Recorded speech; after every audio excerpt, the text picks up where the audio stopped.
Magandang araw sa lahat. Sa ganitong season na palapit ang Christmas holiday at New Year, marami tayong matatanggap na ganitong klase na email na magkakaroon daw ng reward galing sa GCash. So ito ay natanggap ko sa aking email at ang nakalagay is GCash Christmas Anniversary Reward. So happy holidays from GCash. At mayroong bibigay daw na reward as a special treat worth 6,000. Pero ito ay uri ng scam. Kung makikita mo, yung email ay iba, hindi gcash.com. So, dapat yung email ay gcash.com at ang nag-send ay dapat sa mailpie ay gcash.com din. Ito yung mga dapat mong malaman kung may nag-send sa iyo.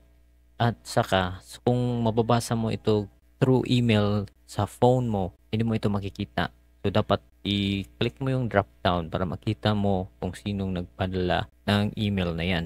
Huwag kang basta-bastang mag-click, lalo na pag yung mga offer nila is too good to be true. So, ito, may button here. Huwag mong i-click yan at mag-enter ng kahit anong information sa website nila. Kasi malamang ay ma-capture nila yung information mo at saka gagamitin nila yon para mabuksan ang account mo. Possible na may tatawag sa iyo, ganyan. Tapos hihingin ang OTP. Wag na wag mong ibigay yung OTP sa kahit or i-enter yung OTP sa mga website na hindi naman GCash yung kasi yung link naman nito is hindi gcash.com.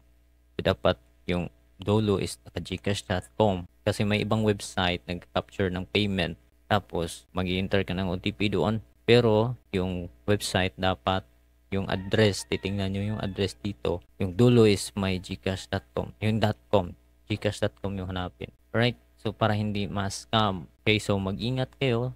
Ito lang yung tips na maibibigay ko. Mag-ingat kayo sa mga scammer kasi kahit ano na lang yung gagawin nila para makuha yung information at ma-scam yung account. Okay? Happy holidays at ingat.